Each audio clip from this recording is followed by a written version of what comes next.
So your Pittsburgh Steelers just got a massive gift. And I'm going to say something here. Everyone's got to relax. Sure, you lost last week against a pretty good team in the Seattle Seahawks, but you got to look at this logically. The cards are stacked in your favor. It's very possible the Steelers would be 5-1 to start this season. Yes, I said 5-1.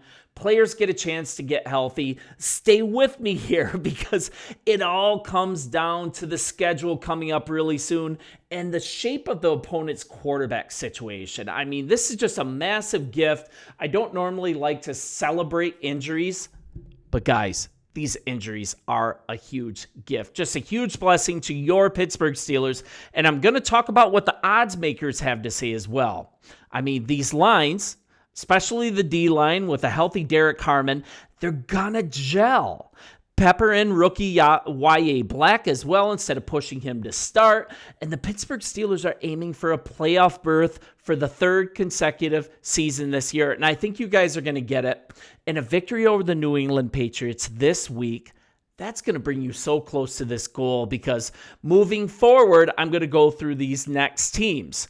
Now, according to DraftKings, Vegas usually knows, right? The Steelers have a plus 135 odds of making the playoffs. That's really good. That makes them second best in the AFC North and eighth best in the conference. That's at 1-1.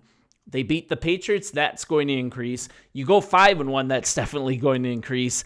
And Bleacher Report's Brad Gagnon, he's not worried about the Steelers' playoff odds, and he's betting on Pittsburgh to reach the postseason. This is directly from him. I gotta say, considering the Burrow situation as well as the fact that the AFC West, they could cannibalize each other, it's surprising the Steelers aren't getting plus odds on this. Then he wrote Wednesday, there's a decent chance that they're in first place with at least a 3-1 record entering their Week 5 bye. So if the Steelers win Sunday, they'll have a 2-1 record. And then heading into a portion of their schedule where they play the Minnesota Vikings, the Cleveland Browns, and the Cincinnati Bengals. So what do these teams have in common? Man, this is such a leg up for you guys. Carson Wentz, Jake Browning, maybe even Dylan Gabriel starting. So Minnesota and Cincinnati, they're going to be relying on their backup quarterbacks for a considerable amount of time, while the Browns, they might end up starting rookie quarterback Dylan Gabriel. You might even see Shedeur Sanders by the time the Steelers face them in early October because the wheels are falling off the car for the Cleveland Browns. And you guys as Pittsburgh Steelers fans, that's not going to bother you one bit, right? So Pittsburgh has the potential to be 5-1 after playing against New England, Minnesota, Cleveland, and Cincinnati. Like, how well does that position you guys heading into the final 11 games of this schedule? What I'm telling you, be patient.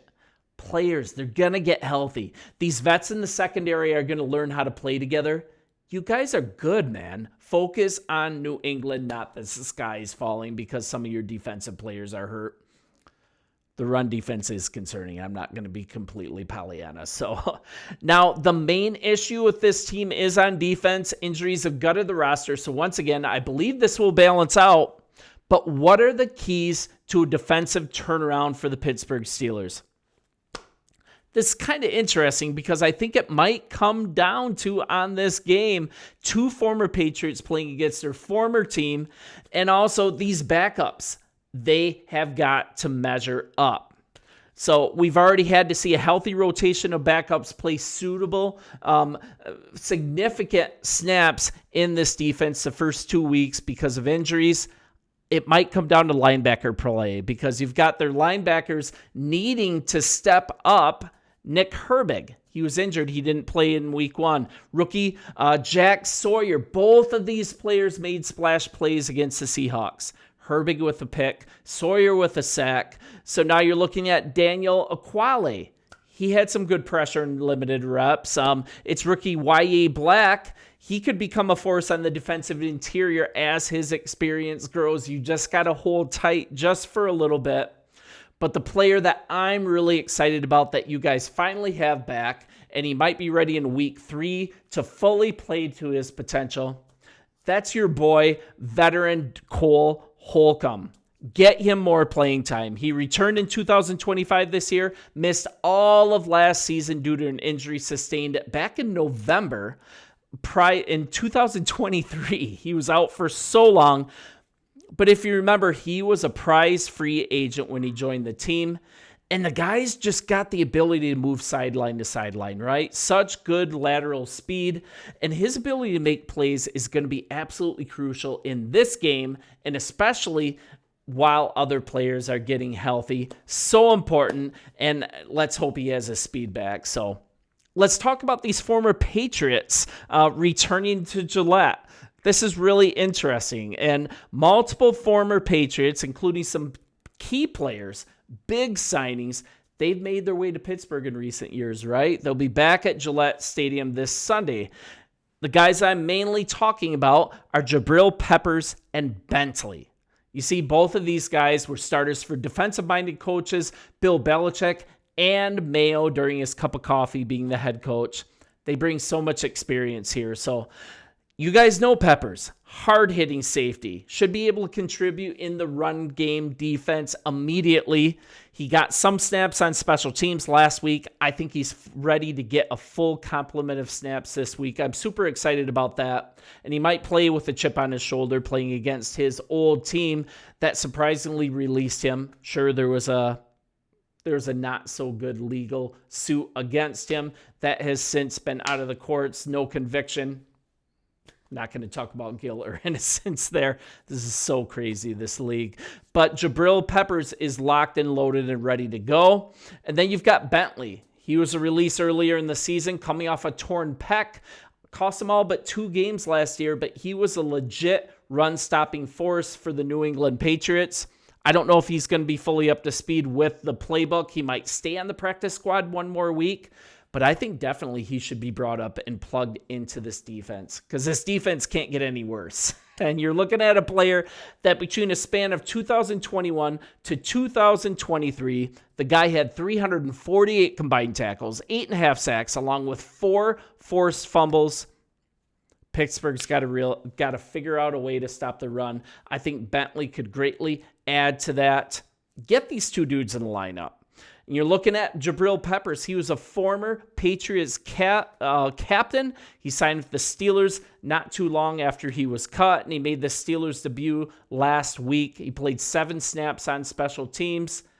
Let's see if he plays an increased role. But knowing the intensity this guy typically brings to the field, and the fact that he'll be back in Foxborough, look for him to be a tone setter with whatever snaps he gets. This is going to be an exciting game. I think you guys have a lot to look forward to. I think that 5-1 record heading into this tough part of the schedule, because it kind of turns into a meat grinder for a little while. After these initial 6 games, it's going to get a little crazy. 5-1 is going to be an absolute godsend, because after these beginning games against the Bengals and the Browns and the Vikings, a nasty stretch of Packers, Colts, Chargers, a small reprieve against the Bears, and then you get the Bills and the Ravens, an absolute murderer's row. Win these games right now, and if you got to do it with smoke and mirrors while players are getting healthy, so be it. Let me know in the comments what you think, what impact you think Jabril Peppers is going to make on this team. If you feel optimistic just like me that you can make it to 5-1 to start this season, I know it is pie in the sky, but I think it's 100% very, very possible. And it's got to start with a victory over the Pittsburgh Steelers, over the New England Patriots. So we don't want to beat ourselves. So I'm going to continue to be here with kind of a non-fan, a non-partisan view on your Pittsburgh Steelers. I hope this is useful to you. And if it's just fun to watch, hit the subscribe button. It's a huge blessing to me and my family. Talk to you guys soon.